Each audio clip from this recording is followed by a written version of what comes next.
लागता बड़ी गरमी तू कूल कर हो, बनाना सेब खाइल कबूल कर हो।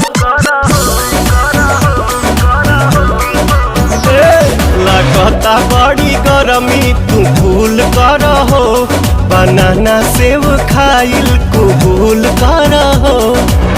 हट जानी सटी जा तू सीना से।